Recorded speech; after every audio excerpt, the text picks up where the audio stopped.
Gbagbo qui appelle l'opposition à s'unir.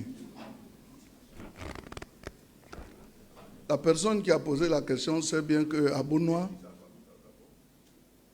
c'est la ville de Mme Gbagbo. Mais à cette rencontre, on n'a pas vu Mme Gbagbo. Donc avant d'y aller là, il ferait mieux d'abord d'unir sa famille. Parce qu'il a fait des enfants avec Mme Gbagbo. Et il va à Bounois alors que Mme Gbagbo n'est pas là. Voici quelqu'un, c'est comme le margouillat. Il dit non, j'ai un médicament de gale. Mais regarde sa peau. Quelqu'un qui dit qu'il soigne la gale là, mais tu regardes sa peau.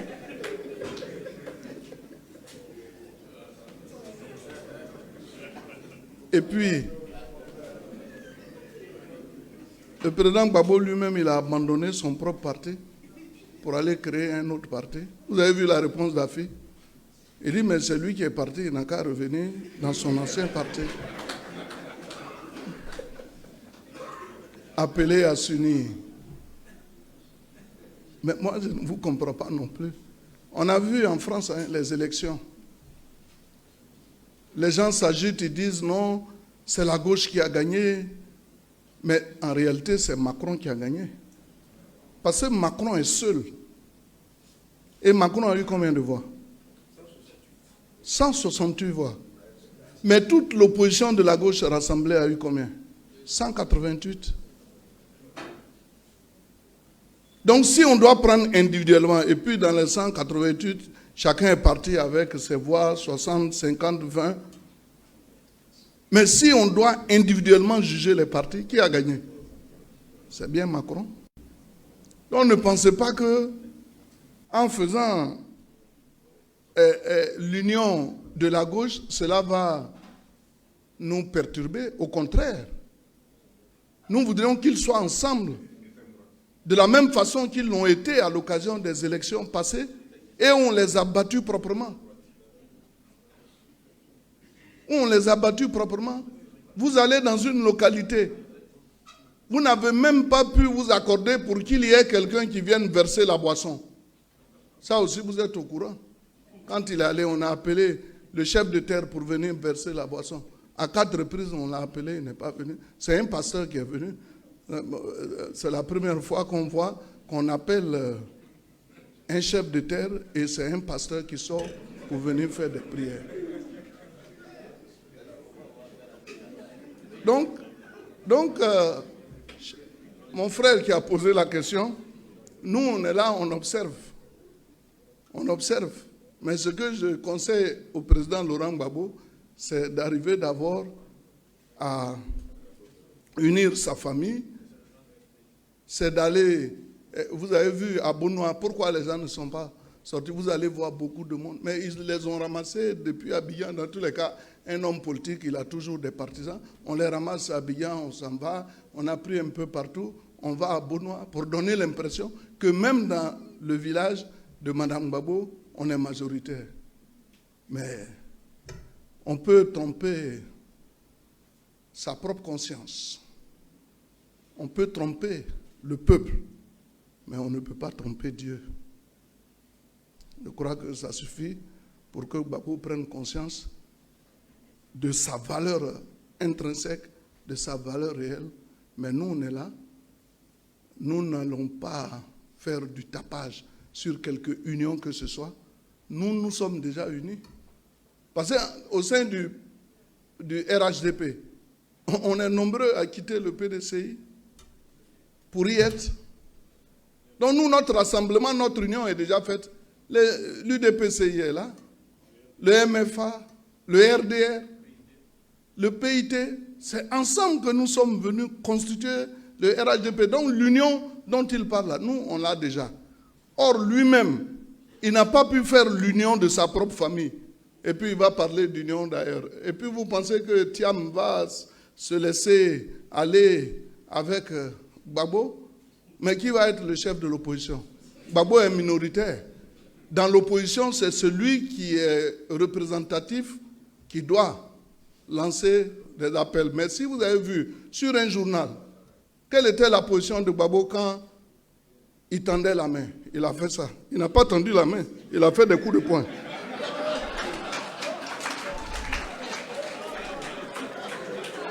Vous n'avez pas remarqué? Sur un journal, j'ai vu, on dit Gbagbo tend la main et puis il fait ça. Venez, je vais vous boxer. Vous allez voir.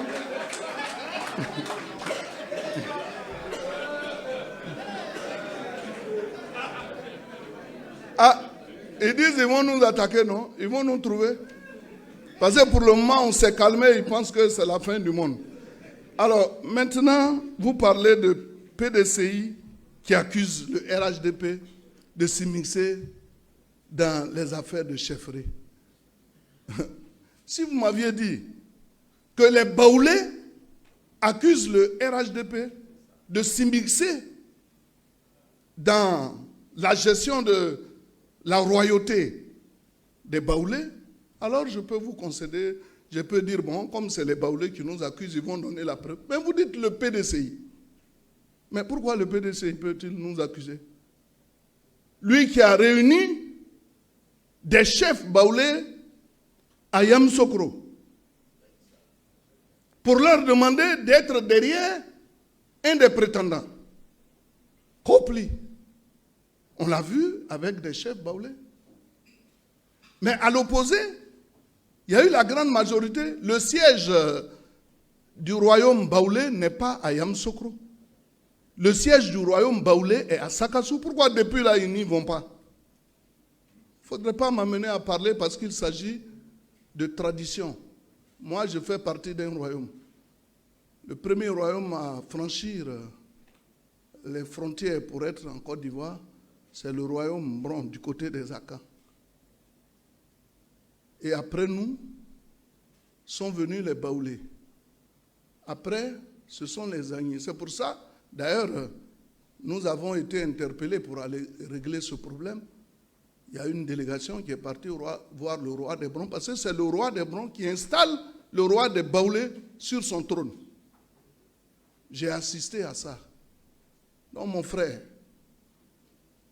le PDCI aussi a son candidat. Mais nous, on n'a pas de candidat parce qu'on n'a pas vu des gens s'activer. Mais puis dans les journaux, c'est vous qu'on voit le PDCI en train de manipuler la chefferie alors que vous-même, vous y êtes tous les jours. Donc, c'est une question de succession. Je n'ose pas m'y aventurer parce que je connais la force de la tradition pour éviter d'être frappé par le courroux de la tradition.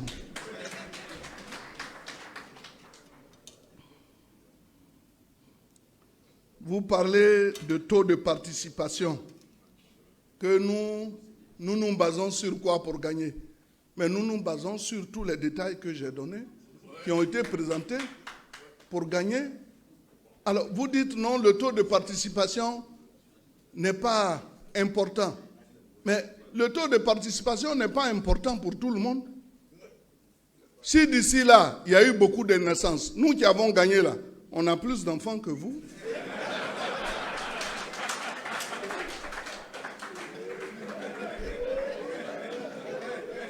Mais c'est pas ça.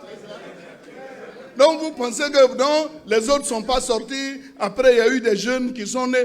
Mais moi, où est mon fils? Lève-toi. Ça, c'est mon fils, c'est un docteur. Hein? Et il vient d'avoir son doctorat. Vous voyez comment on se ressemble? Mais lui là, c'est mon fils.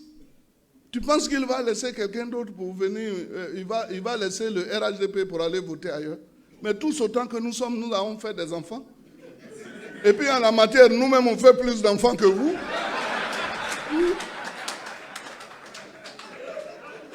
Donc si le taux de participation est important, mais ça va l'être plus pour nous que pour les autres candidats.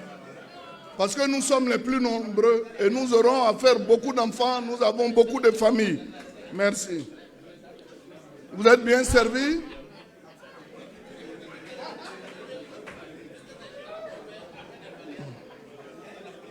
Bon, il a largement répondu à la question de fréquence.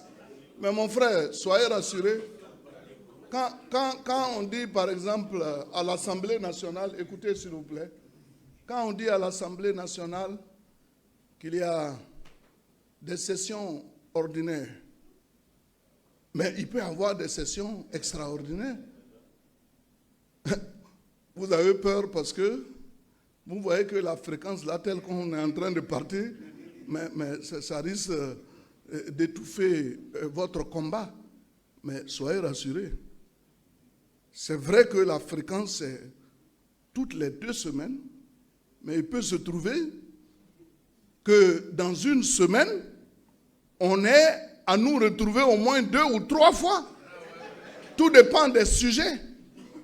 Puisque nous n'allons plus rester là muets face à des attaques qui n'ont rien à voir avec la réalité.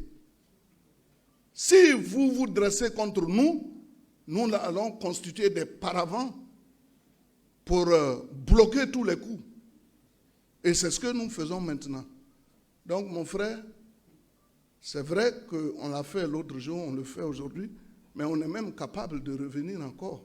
Si vous décidez de réagir par rapport à ce qu'on a dit, mais on va revenir et puis on va réagir de plus belle.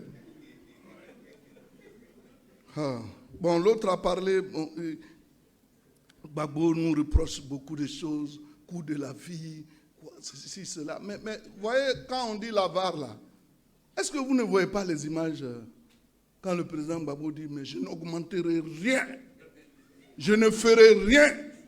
Ils peuvent se mettre en grève, mais je ne ferai rien. Mais tout ça, on a vu. Donc c'est de bonne guerre. Ils peuvent nous attaquer, mais Dieu merci, chaque jour que Dieu fait, ils mangent, alors qu'ils disent qu'il n'y a rien à manger. Hier, j'ai vu, aujourd'hui, c'est la saison des pluies, allez-y sur le marché, vous allez voir de la tomate, du piment, alors que quelqu'un a dit qu'on achète le piment à 50 francs. Un piment à 50 francs, quelle que soit la crise. Même si on est en plein désert, on peut acheter un piment à 5 francs, à 50 francs. Ça veut dire que les gens ne sont pas raisonnables. Et quand c'est comme ça, les Ivoiriens ne peuvent pas leur faire confiance. La confiance se trouve dans le RHDP. Donc, RTI, Conseil Coton en Acad, pourquoi on a débarqué les gens? Bon, je ne vais pas y revenir, on a déjà donné les arguments. Les enlèvements. Mais c'est aujourd'hui Gbagbo qui parle d'enlèvement. Gbagbo qui enlève les enlèvements. Lui-même, il nous a bloqués derrière au golfe, non? Il nous a mis au golfe comme des prisonniers pendant combien de temps? Et c'est lui qui ose aujourd'hui parler d'enlèvement. L'escadron de la mort. Qui ne s'en souvient? À un moment donné, on brûlait des gens. Mais les gens ont oublié tout ça. C'est plus atroce. C'est plus atroce de donner la mort à l'autre en le brûlant que quelqu'un, peut-être sous l'effet des problèmes de famille ou d'amour, va se pendre. Mais est-ce que c'est nous qui lui avons donné l'accord de se pendre? On ne peut pas. C'est vrai, c'est regrettable, ça fait mal, ça fait pitié, mais il ne faudrait pas mettre cela sur le compte du RHDP. C'est très grave. Sous Gbagbo, on a vu des scandales. On a vu toutes sortes de comment on appelle ça? De vilaines choses. Mais on s'est tu, non? Donc, vraiment, nous, on souhaite que des gens qui n'ont jamais rien fait nous critiquent. Mais quand vous qui critiquez là, vous êtes pire que rien, alors taisez-vous. C'est ce que Bomo Mamadou dit, que si ta parole n'est pas plus belle que le silence, alors tais-toi.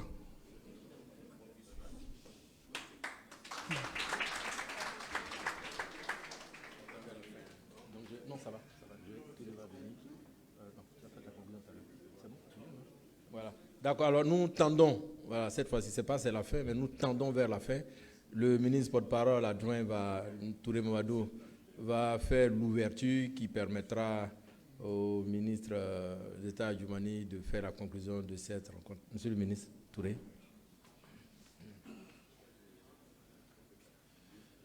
Claude, merci beaucoup. Moi, je voudrais juste, sur un point, que la presse nationale et internationale retienne, puisqu'on a besoin de clarté, que le PDCI, dans sa version actuelle, est un parti tribaliste. Et tous les faits, tous les jours, le démontrent. Le fait pour le président d'honneur du PDCI de réunir des cadres baoulés pour s'immiscer dans la succession royale en pays baoulé, est-ce une manière de nous dire que ce parti se considère comme un parti baoulé? Donc, c'est un parti tribaliste. J'ai été choqué de voir qu'avant sa tournée à l'ouest, notamment dans la Nawa, le président du PDCI a réuni 300 chefs baoulés pour leur demander la route. Lorsqu'on fait des tournées politiques, c'est une démarche républicaine. Comment l'opinion aurait réagi sur un haut cadre donc, du RHDP, originaire du nord, de l'est, avant de faire des tournées, réunissait d'abord les chefs de chez lui pour prendre les bénéficiaires avant de tourner. Le PDCI actuel est un parti tribaliste. À l'occasion du lancement de sa campagne, le président de ce parti s'est permis de chanter même en baoulé. Et ça n'a choqué personne. Comme si son élection à la tête du PDCI s'était fait sur un fond tribaliste. Et le retour qu'on a, c'est qu'il a été demandé à certains de ses adversaires de se retirer parce qu'ils ne seraient pas de la bonne ethnie. Le PDCI actuel est un parti tribaliste. Et malheureusement, leur président n'a que du vernis. Quand on gratte un peu, lui-même est tribaliste. Parce que l'association, il ne faut pas s'y méprendre, entre Kopli Boni qu'il a mis à la position qu'il a mis. Kopli Boni est là pour faire les sales besognes que le président du PDCI ne peut pas faire. Mais c'est un duo. Donc, n'analysez pas seulement son discours. Il parle beaucoup, il parle bien. Mais au-delà du discours, regardez les actes de chacun de ses collaborateurs parce que c'est lui qui les a mis en mission. Ce monsieur qui se donne un air de modernité n'a rien de moderne. Tout est superficiel en lui. Et sur la base de cette superficialité, il ne peut avoir qu'un ancrage tribaliste. Au RHDP, nous, on n'est pas tribaliste. Nous sommes un parti de rassemblement. On a toutes les ethnies. Et c'est pour ça que notre bastion aujourd'hui, c'est partout. Aujourd'hui, on les a réduits à l'ouest. On les a réduits à l'est. Ils n'existent quasiment plus au nord. Et on est en train de les contenir au centre. Parce qu'on se veut un parti véritablement national. Voilà, vraiment, j'ai tenu à le dire. Le PDCI, dans sa version actuelle, est un parti tribaliste. Au-delà des mots et des biens discours, il faut bien gratter pour regarder le jeu de rôle et l'approche tribaliste qu'a ce parti. Merci beaucoup. Très bien. Bon, alors nous allons donc appeler M. le ministre d'État, porte-parole. En tout cas, merci bien, M. le ministre Touré. La presse, vous vouliez être servi. Vous allez être servi, hein? Et je vous ai dit, au-delà de la littérature, on parlera politique, hein? On parlera politique. Et ça, vous allez être servi. C'est pourquoi on ne s'est pas précipité de vous donner tous ces lingots d'or là tôt. Nous sommes à 15 ou 14 mois des élections. Venez à nos rencontres et vous repartirez nécessairement avec quelque chose de bien. En tout cas, l'heure de la clarification a sonné. Je vais donc demander à M. le ministre d'État, porte-parole principal du RHDP, le ministre d'État Djoumani, à l'effet de faire donc la conclusion qui nous permettra de lever cette séance de ce jour. Monsieur le ministre d'État.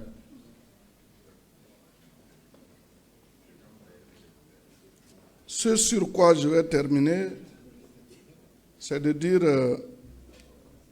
au dernier qui avait posé la question, qui nous a dit que nous avions fait notre conférence de presse sans parler de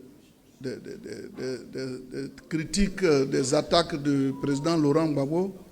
Nous disons que chaque fois que nous venons ici, nous avons un thème dont on doit débattre. Aujourd'hui, le thème qui a été développé, ce sont les arguments que nous donnons pour ce qui est de notre ancrage au plan national, pour ce qui est de notre force sur toute l'étendue du territoire national. Et nous avons donné, avec des preuves à l'appui, tous ces messages-là que vous avez vus. Donc on ne vient pas ici parce que quelqu'un nous a attaqués, alors que nous-mêmes, nous avions déjà notre thème à développer. Nous allons changer de thème pour ne parler que de cela. Que cela soit entendu de tous.